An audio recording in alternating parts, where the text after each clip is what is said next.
Hello and welcome to this next module. We are talking about some of the emerging and re-emerging infections, primarily talking about Ebola disease, Zika disease and the NIBAH disease. Talking about Ebola. Ebola is from a Filoviridae family. And I think many of you know the public health importance of Ebola. We had 11th outbreak of Ebola viral disease in the Democratic Republic of Congo just this year in 2020. Talking about some of the source factors, incubation period and the mode of transmission of Ebola virus.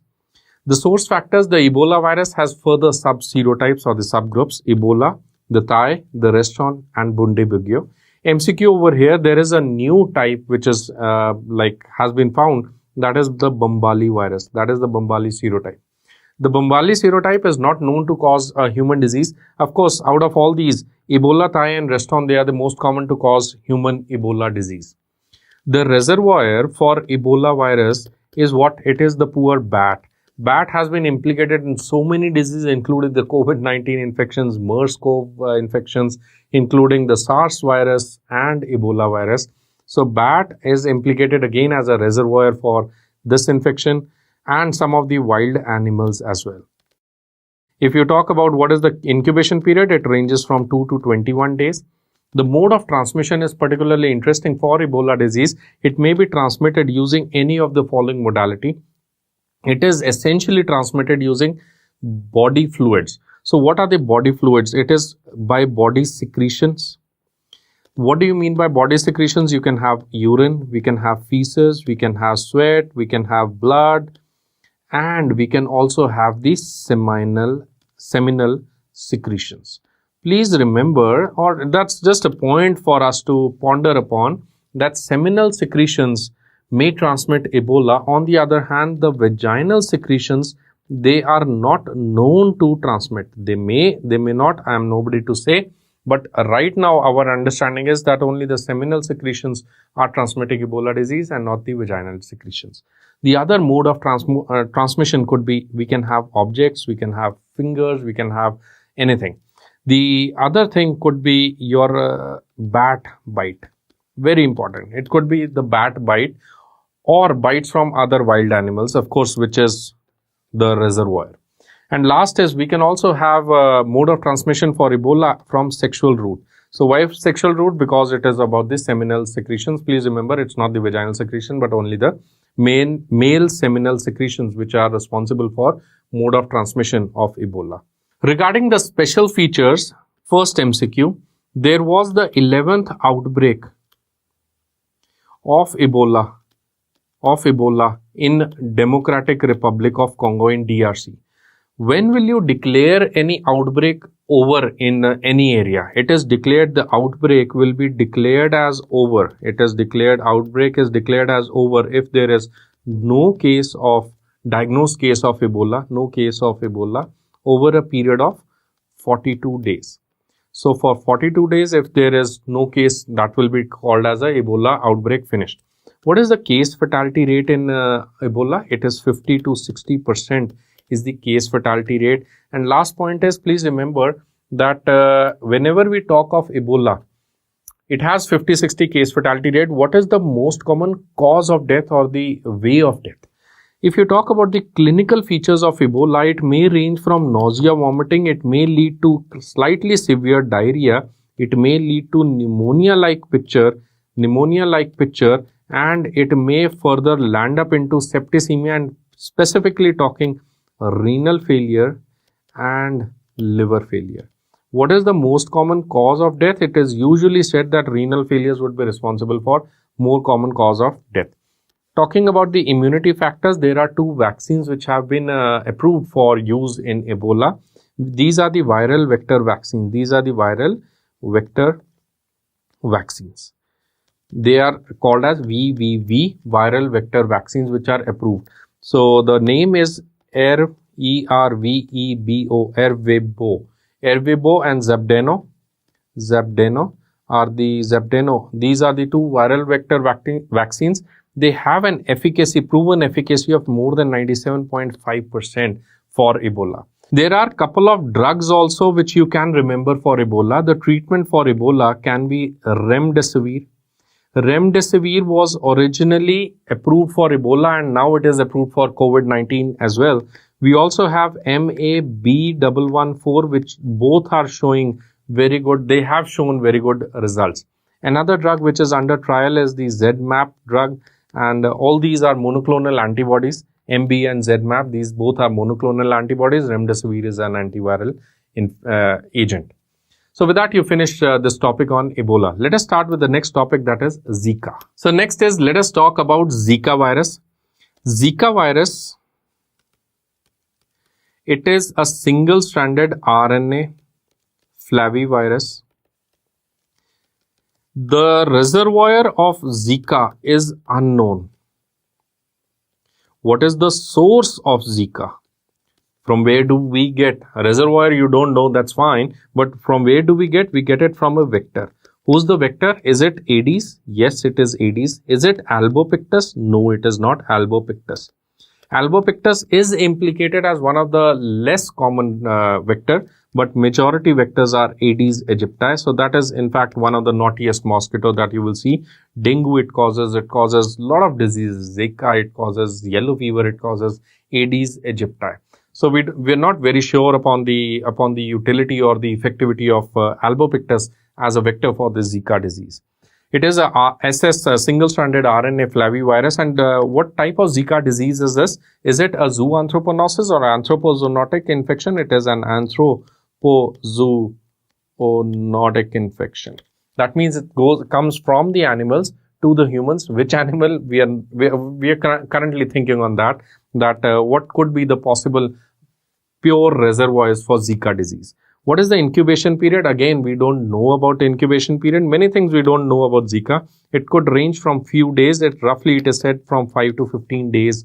That's a very gross range, but we don't know the exact range. It is said that it may range from a couple of few days. Regarding the mode of transmission or the period of communicability, it is as long as the Aedes mosquito is able to spread the infection. So it has been implicated that the mode of transmission is through a vector. The mode of transmission has been proven to be perinatal mode of transmission as well. So that means from infected mother, it can go to the child, and from infected blood. So that's what we know for Zika as of now. Talking about the next special features which you need to remember, the special features are for Zika.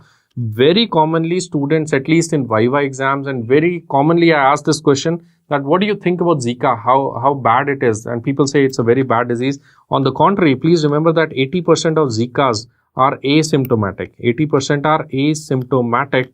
So what people hear is, I think the media news, that Zika is very serious infection. Zika is a mild infection. Mostly people will have a very mild illness. It is a self-limiting disease, and mostly 80% will not develop any features. In case the people develop simple features, the features of Zika are not any major thing. There is maculopapular rash with or without arthralgia, plus fever will be there. Plus fever is a predominant feature in Zika disease. There are a couple of complications which may happen in children, especially who are having either a higher viral load exposure or children who are immunocompromised. In those cases, we may see microcephaly as a predominant feature. Microcephaly as a predominant feature with or without even precipitation of the Guillain-Barré syndrome. How do you diagnose Zika? The diagnosis of Zika is primarily dependent on the RT-PCR. And what about the immunity? We don't have a big time vaccine, or prevention and control is only one. That is, what you do is vector control. How would you do vector control? That same phenomena of Aedes aegypti index has to be calculated. Bretio index, that is the number of containers which are positive divided by the houses. So you see all these. You talk about the vector control. You talk about the larval surveillance, insecticide sprays and all these things. And how do you treat a patient? The patient is treated primarily by IV fluids and symptomatic control. That's all. Symptomatic control. So that's the problem with Zika, that in some areas Zika may transmit to a overwhelming position. But all said and done, Majority will be asymptomatic cases. Next is, let us talk about NIPAH disease. NIPAH is it's a new re-emerging disease. It was there before, but that level was pretty low, and we had rampant, like sporadic outbreaks somewhere here and there. NIPAH NIPAH virus comes from a small town in Malaysia where it was first time diagnosed. It was first time isolated from NIPAH. That's the name of a place in Malaysia. So NIPAH has its utility in public health that in 2018 we encountered an outbreak of NIPAH virus disease from the state of Kerala in the country of India. NIPAH virus is it belongs to a Paramyxoviridae family. It belongs to a Paramyxoviridae family. So now let us talk about some of the source factors for NIPAH disease. If you talk about the reservoir for NIPAH, it is your favorite answer, bat.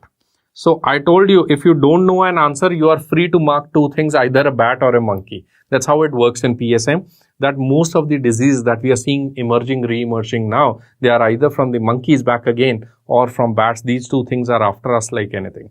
So the reservoir is a fruit bat, that is a bat again, and it is from a genus Pteropus, Pteropus. Please remember that P is silent. Like in PSM, P is not silent. In Pteropus, the P is silent. MCQs on this fruit bat. The reservoir, that is the fruit bat, may transmit, but very cleverly, this does not suffer infection, does not suffer the disease. So bats, they don't suffer the disease, but they give disease to the other people. That is the beauty of this genus Pteropus bat. And the NIPAH virus, the reservoir is this fruit bat. The incubation period is 4 to 14 days. The mode of transmission of this bat is pretty interesting. So what happens is, either you get a direct contact from this bat, This direct contact can again be, lot of things can be there. So in this direct contact, you can be in direct contact with pigs also, which become actually the amplifying host for this NIPAH virus. The direct contact will be from bite of the bat, direct from the bat bite, or it can be from infected humans also. Please try to remember that NIPAH is a contagious disease. Contagious means that the mode of transmission, it is usually direct mode of transmission, where you have through the droplet infections, where it can also spread through fomites and through objects. So that direct contact is pretty important in this. The mode of transmission can also be by that. That's why I told you it's a very clever way to get infected. One is direct contact, which makes sense, lot of sense. But it can also happen because of consumption of infected fruits. So the fruit bat will eat the fruit and partially eat the fruit, and partially eaten fruit we eat by chance. So in those cases, the NIPAH virus is transmitted from the bat to the fruit, to the human. That is the route which is there, has been implicated in Malaysia outbreak. It was the route which was implicated in Kerala outbreak as well. But of course, it's difficult to say what was the main route, what was the primary route. The first person who got NIPAH could have been from whatever. But usually we say these things usually go under notice. Consumption of infected fruit. It could be anything ranging from bananas to whatever. But MCQ can be, it is predominantly from raw date palm pulp. Date palm sap, not pulp, date palm sap, raw date palm sap is what is implicated for consumption of infected fruit. Coming to the next point, that what are the special features you need to remember for your exam. Please remember that NIPAH is again a very bad disease because the case fatality rate is 40 to 80%. Case fatality rate is 40 to 80%. In cases, there are mild cases, there could be severe cases. In case there are mild cases, the mild cases may land up into a pneumonia-like picture. So that means pneumonia-like picture, it's in case of mild cases, right? So in case of severe cases, there may be full-blown ARDS. There may be neurological complications, specifically talking is encephalitis. So there may be ARDS, full-blown encephalitis, or ARDS or full-blown encephalitis. This may lead to long-term neurological deficits or complications, may even lead to behavior change and seizures and long-term seizures and so on. How do we diagnose this NIPAH? The diagnosis for NIPAH is using RT-PCR. Other tests which we are using, the IgM and the IgG, they are non-specific. And the only way to diagnose NIPAH is using a real-time reverse transcriptase polymerase chain reaction. And last is, let us talk about the prevention and control modality. Nothing very special. It is a non-specific prevention and non-specific control modality because many things we don't know in NIPAH. However, if you talk about the treatment for the cases, it is non-specific. It is a simple symptomatic treatment. Not simple, of course. It is symptomatic treatment. Researchers have shown plus-minus utility of ribavirin. Plus-minus utility of ribavirin symptomatic treatment, and the only thing which has known to cause a decline in the NIPAH cases is use of personal protective equipment. So this is one of the best thing which can help you, ribavirin plus-minus, and there is a non-specific symptomatic treatment which is of course the mainstay in most of the diseases where you don't know. For dengue you don't have a treatment, you give symptomatic. For NIPAH you don't have a treatment, you give symptomatic. So for many cases, we just give symptomatic treatment. Please remember, NIPAH virus is also a contagious disease which may spread through airborne, through droplet route. We don't know it much yet, but yes, PPE, that is the personal protective equipment, does show a benefit in handling or taking care of the NIPAH virus outbreaks as well. So with that, we finish this topic on NIPAH virus, Zika disease, and the Ebola disease.